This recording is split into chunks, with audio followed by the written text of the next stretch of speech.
नमस्कार दोस्तों, एक बार फिर से आप सभी का स्वागत है ज्ञान में सुशील में। तो हमारा आज पर्यावरण का 5वां प्रैक्टिस सेट है। इससे पहले हम आपको 4 प्रैक्टिस सेट दे चुके हैं। दोस्तों वीडियो पूरा देखिएगा, क्योंकि जैसे बीपीएससी क्वेश्चन पूछ रहा है उसी तरह हम आपको क्वेश्चन करा रहे हैं। जितना प्रैक्टिस सेट हम आपको कराएंगे उतना प्रैक्टिस सेट अगर आप देख लेते हैं तो आपको कह रहे हैं 90% क्वेश्चन आपको यहीं से मिल जाएगा। तो हमारा जो पहला प्रश्न है, सर्विस स्टेशन पर मोटर कारों के प्रदूषण जांच में निम्नलिखित में से किसकी पहचान तथा उसकी मात्रा को मापा जाता है। यह क्वेश्चन बहुत इंपॉर्टेंट है।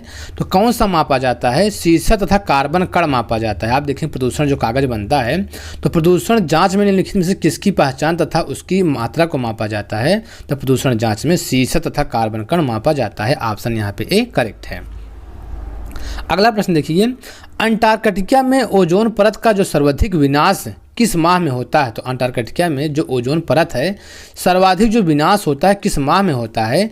इसका जो सही आंसर है, आंसर यहाँ पे सी है, सितंबर तथा अक्टूबर माह में होता है। ऑप्शन यहाँ पे सी करेक्ट है।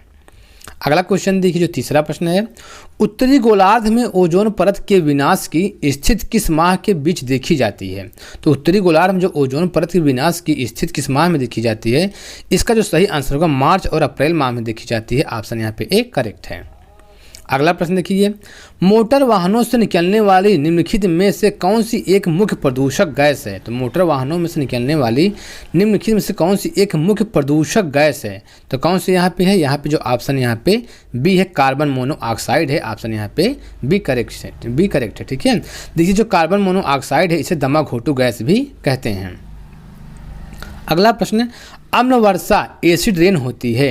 ये देखिए बीपीएससी में पूछा गया है और अम्ल वर्षा से टीआरए 3 में भी पूछा गया था। तो अम्ल वर्षा होती है, तो अम्ल वर्षा होती है कारखानों से होती है, पेट्रोल से होती है, कोयला जलने से होती है, लकड़ी से होती है। किससे होती है? इसका जो सही ऑप्शन होगा कारखानों से। जो कारखानों से धुएं निकलते हैं, जहरीली गैसें निकलती हैं, तो उससे क्या होती है? अम्ल वर्षा होती है। यहाँ पे ऑप्शन ए करेक्ट है। अगला प्रश्न, फुफ्फुस धूलिमयता या न्यूमोकोनियोसिस से वे श्रमिक रोग ग्रस्त होते हैं जो मुख्यतः कार्यरत हैं। तो किसमें कार्यरत हैं?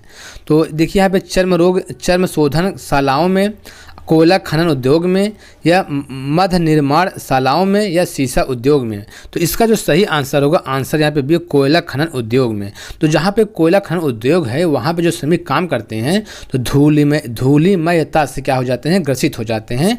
ऑप्शन यहाँ पे बी क्या है? करेक्ट है। और देखिए जो अगला प्रश्न है, 8वां प्रश्न, निम्नलिखित में से कौन सा विश्व का पहला देश है जिसने भूमंडलीय तापन के प्रतिकरण के लिए कार्बन टैक्स लगाने का प्रस्ताव रखा था। तो कौन सा ऐसा देश है? यहाँ पे न्यूजीलैंड है। ऑप्शन यहाँ पे डी करेक्ट है। अगला प्रश्न देखिए, भारतीय समुद्र तटीय जल के प्रदूषण का प्रमुख कारण है। तो भारतीय समुद्री तटीय जल के प्रदूषण का प्रमुख कारण क्या है? पहला तेल का फैलना है, दूसरा ऑप्शन नगर पालिका द्वारा कूड़ा विसर्जन, तीसरा औद्योगिक बहिस्राव और चौथा है वायु विलय। तो इसका जो सही आंसर होगा, आंसर यहाँ पे सी होगा, औद्योगिक बहिस्राव होगा। ठीक है, आंसर सी यहाँ पे करेक्ट है। अगला प्रश्न देखिए, 10वां जो प्रश्न है, फ्लाई ऐश एक प्रदूषक दहन उत्पाद है जो प्राप्त होता है जलने से। जो फ्लाई ऐश होता है किसके जलने से प्राप्त होता है? तो पहला ऑप्शन है कोल पत्थर के कोयले से, दूसरा ऑप्शन चारकोल लकड़ी के कोयले से, तीसरा डीजल मिट्टी के तेल से, ऑप्शन डी सीएनजी से। तो किससे प्राप्त होता है? इसका जो सही आंसर है, आंसर ए कोल, मतलब पत्थर के कोयले के जलने से जो है फ्लाई ऐश प्राप्त होता है। ऑप्शन यहाँ पे ए करेक्ट है। अगला प्रश्न, वायुमंडल में निम्नलिखित में से किसके विसर्जन से अम्लीय वर्षा होती है। तो वायुमंडल में कौन सी गैस विसर्जन से जो है अम्लीय वर्षा होती है। तो यहाँ पे ऑप्शन ए करेक्ट है, नाइट्रोजन तथा सल्फर की ऑक्साइड की जो है वायुमंडल में विसर्जन होने से अम्लीय वर्षा होती है। ऑप्शन यहाँ पे ए करेक्ट है। यह प्रश्न जो है टीआरए 3 में पूछा गया था। अगला जो प्रश्न है, किस देश में सर्वप्रथम अम्लीय वर्षा हुई थी। तो किस देश में सर्वप्रथम अम्लीय वर्षा हुई थी? इसका जो सही आंसर होगा स्वीडन में 1972 में। ठीक है, तो सर्वप्रथम जो है अम्लीय वर्षा स्वीडन में हुई थी, 1972 में हुई थी। ऑप्शन यहाँ पे भी करेक्ट है। अगला प्रश्न देखिए, स्टोन कैंसर जैसे खतरे का प्रमुख कारण किसे माना जाता है। जो स्टोन कैंसर होता है जैसे खतरे का प्रमुख कारण किसे माना जाता है? इसका जो सही आंसर होगा अम्ल वर्षा। अम्ल वर्षा से क्या होता है? स्टोन कैंसर होता है। ऑप्शन ए करेक्ट है। अगला प्रश्न देखिए, निम्नलिखित में से कौन सा धूम्र नगर स्मोक सिटी के नाम से जाना जाता है। तो स्मोक सिटी के नाम से किसे जाना जाता है? इसका जो सही आंसर होगा शिकागो को। ठीक है, शिकागो को स्मोक सिटी के नाम से जाना जाता है। ऑप्शन यहाँ पे भी करेक्ट है। अगला प्रश्न देखिए, डाप्सन इकाई का प्रयोग किया जाता है। तो डाप्सन इकाई का प्रयोग किया जाता है तो किसमें प्रयोग किया जाता है? ओजोन परत की मोटाई मापने के लिए। ओजोन परत की मोटाई मापने के लिए जो है डाप्सन इकाई का प्रयोग किया जाता है। ऑप्शन सी करेक्ट है। अगला प्रश्न देखिए, जुगाली करने वाले पशुओं से जिस ग्रीन हाउस गैस का निस्तारण होता है, तो जुगाली करने वाले पशुओं से जिस ग्रीन हाउस गैस का निस्तारण होता है वह कौन सा गैस है? वह कौन सा गैस है? वह जो है कौन सा गैस है? मीथेन गैस है। ठीक है, तो जुगाली करने वाले पशुओं से दलदली खेतों से कौन सी गैस निकलती है? मीथेन गैस निकलती है। ऑप्शन यहाँ पे भी करेक्ट है।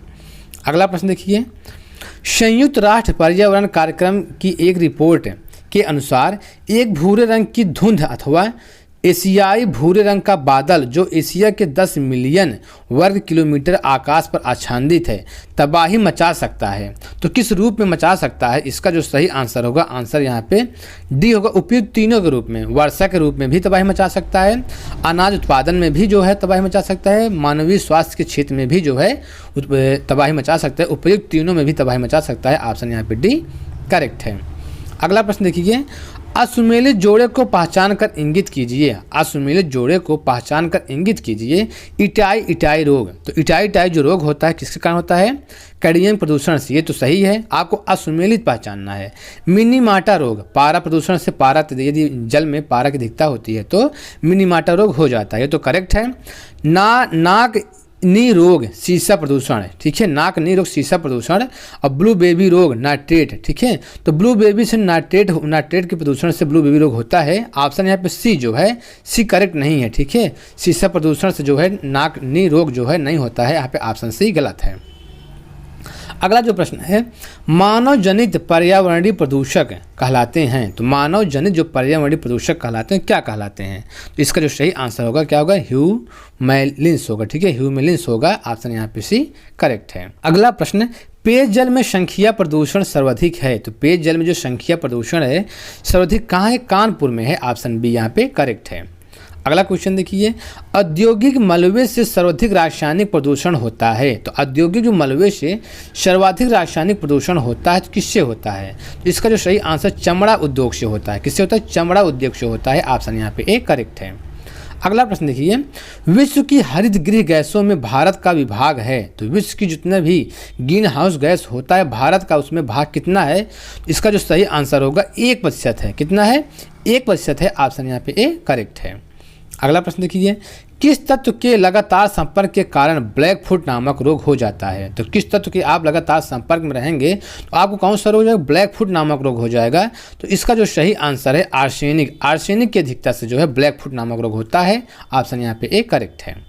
अगला प्रश्न देखिए, ग्रीन हाउस गैसों के उत्सर्जन के लिए कौन सा देश सर्वाधिक उत्तरदायी है? तो ग्रीन हाउस जो गैस का उत्सर्जन के लिए कौन सा देश सर्वाधिक उत्तरदायी है? तो इसका जो सही आंसर होगा, आंसर यहाँ पे बी होगा यूएसए। तो यूएसए जो है ग्रीन हाउस गैस का सर्वाधिक क्या करता है? उत्सर्जन करता है। यहाँ पे ऑप्शन बी करेक्ट है। विश्व के कार्बन डाइऑक्साइड उत्सर्जन में भारत का योगदान कितना है? तो विश्व के कार्बन डाइऑक्साइड में उत्सर्जन में भारत का योगदान कितना है? इसका जो सही आंसर है, आंसर सी है, 6.09% है। तो विश्व में कार्बन डाइऑक्साइड उत्सर्जन में भारत का योगदान कितना प्रतिशत है? 6.09% है। ऑप्शन यहाँ पे सी करेक्ट है। अगला प्रश्न देखिए, सबसे ज़्यादा प्रदूषण किससे होता है? तो सबसे ज़्यादा जो प्रदूषण होता है किससे होता है? यहाँ पे देखिए ये नाइट्रोजन दिया है, दूसरा ऑक्सीजन दिया है, तीसरा है कार्बन मोनोऑक्साइड, चौथा है CO2। तो किससे होता है सबसे ज़्यादा प्रदूषण? तो इसका जो सही आंसर होगा, आंसर सिर्फ कार्बन मोनोऑक्साइड से होता है। यहाँ पे ऑप्शन सी करेक्ट है। और देखिए जो अगला प्रश्न है, वायुमंडल में ग्रीन हाउस गैसों की बढ़ती हुई प्रचुरता निम्नलिखित में से किस एक के सिवाय अन्य सभी कारण हैं? तो किसके सिवा जो अन्य सभी कारण है? तो सार्वभौम तापमान, दूसरा ऑप्शन है समताप मंडल में ओजोन परत का रिक्तीकरण, तीसरा ऑप्शन है ऑक्सीजन उर्वरण प्रभाव, चौथा ऑप्शन है कार्बन डाइऑक्साइड उर्वरण का प्रभाव। तो इसका जो सही आंसर होगा, आंसर सी होगा, ऑक्सीजन उर्वरण होगा। ऑप्शन यहाँ पे सी करेक्ट है। अगला प्रश्न देखिए, ये बहुत इंपॉर्टेंट प्रश्न है। फ्रियान का जिसका प्रयोग प्रशीतक द्रव्य के रूप में किया जाता है, रासायनिक नाम है, तो मतलब जो प्रशीतक के रूप में प्रयोग किया जाता है उसका रासायनिक नाम क्या है, आपको यही बताना है। इसका जो सही आंसर होगा, सही आंसर सी होगा, क्लोरोफ्लोरोहाइड्रोकार्बन होगा। क्या होगा? क्लोरोफ्लोरोहाइड्रोकार्बन होगा। ऑप्शन यहाँ पे सी करेक्ट है। और देखिए जो अगला प्रश्न है, पेंट उद्योग के श्रमिकों को निम्नलिखित में से जोखिमों में से किस एक का सामना करना पड़ता है? मतलब कि जो पेंट उद्योग में काम करते हैं श्रमिक, उनको किस में से एक का सामना करना पड़ता है? तो इसका जो सही आंसर होगा शीशा प्रदूषण का। किसका? शीशा प्रदूषण का सामना करना पड़ता है। ऑप्शन यहाँ पे डी करेक्ट है। और देखिए जो अगला प्रश्न है, अंतर्राष्ट्रीय अम्ल वर्षा सूचना केंद्र स्थापित किया गया है। तो अंतर्राष्ट्रीय जो अम्ल सूचना केंद्र है कहाँ स्थापित किया गया है? इसका जो सही आंसर होगा ओस्लो में स्थापित किया गया है। ऑप्शन ए करेक्ट है। अगला प्रश्न देखिए, निम्नलिखित में से किस एक गैस में कार्बन मोनोऑक्साइड की सर्वाधिक प्रतिशतता होती है? तो किस गैस में जो है कार्बन मोनोऑक्साइड की सर्वाधिक प्रतिशतता होती है? तो इसका जो सही आंसर होगा आंसर डी भाप अंगार गैस में। ठीक है, तो भाप अंगार गैस में जो है कार्बन मोनोऑक्साइड की सर्वाधिक क्या होती है? प्रतिशतता होती है। ऑप्शन यहाँ पे डी करेक्ट है। अगला प्रश्न, निम्नलिखित में से कौन सा एक जल में आर्सेनिक की बहुलता के कारणवश होता है? तो जल में आर्सेनिक की अगर अधिकता हो जाए उससे क्या होता है? तो यहाँ पे देखिए कौन सा ऑप्शन सही है? ऑप्शन यहाँ पे सी त्वचा कैंसर होता है। ठीक है, तो जल में अगर आर्सेनिक की अधिकता हो जाए तो उससे क्या होता है? त्वचा कैंसर रोग होता है, स्किन कैंसर होता है। ऑप्शन यहाँ पे सी करेक्ट है। तो ठीक दोस्तों, इस वीडियो में इतना ही।